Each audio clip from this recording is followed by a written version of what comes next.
The Buffs make a big splash after a big splash of recruit visits this weekend, getting some more beef on that offensive line. Let's roll that intro, baby, and let's talk about it. I flushed my kids down in the club. Andre Roy Jr. And you're probably wondering where I am. Abracadabra, kapoof. Little technical difficulties.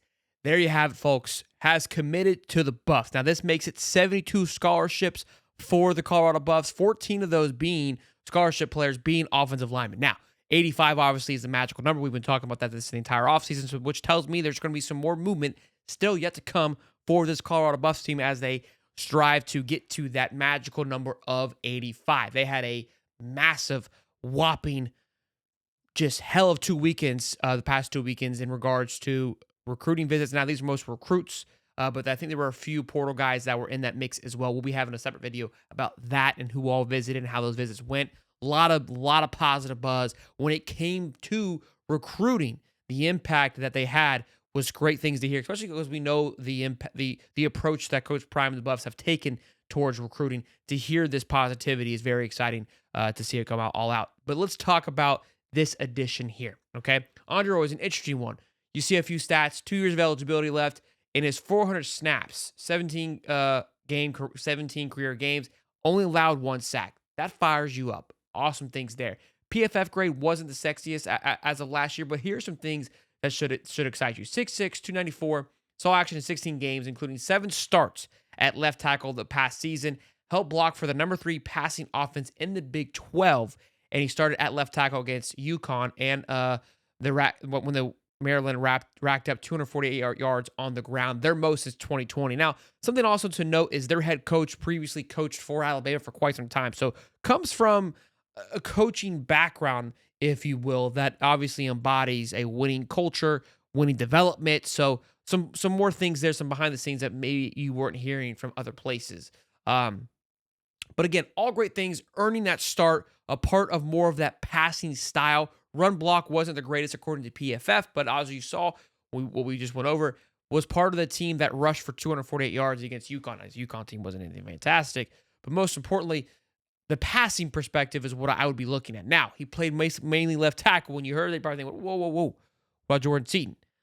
Has the ability to rotate. Most tackle guys can. It's not the easiest position to rotate. It's not like guards, not just flip-flopping like that.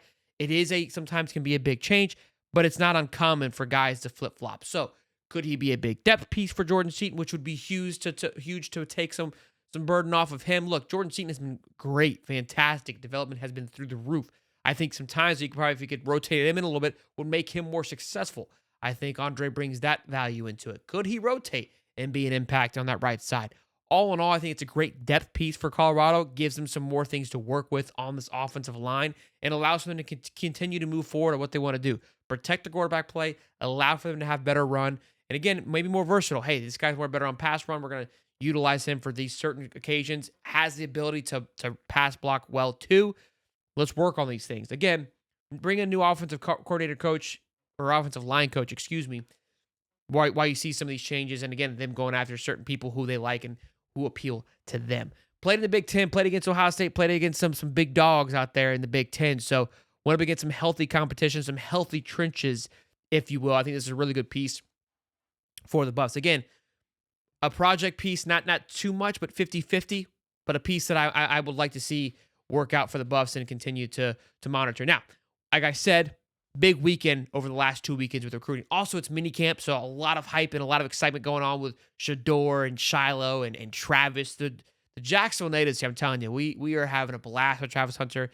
He is definitely has reignited and brought just a sense of passion for Jaguars that has been there. But I'm telling you, Jackson does a good job each year of just selling us something new. That's something that Sean Connor's done a fantastic job of. And the new shiny toy this year, of course, is Travis Hunter. So love that he's enjoying it. Me being a local here, I saw a tweet of him at kind of place called the Ale House, which is pretty popular up here, I guess you could say. And it's such a picture of him just sitting down eating. And he said he's just cheesing out, having a good time. So good to see that he's getting acclimated to everything and just being fully invested into the Duval way. But y'all know what to do. Smash the like button, subscribe. Let me know your thoughts on this pickup. Till then, I'll see you on the next one. Peace and love, baby.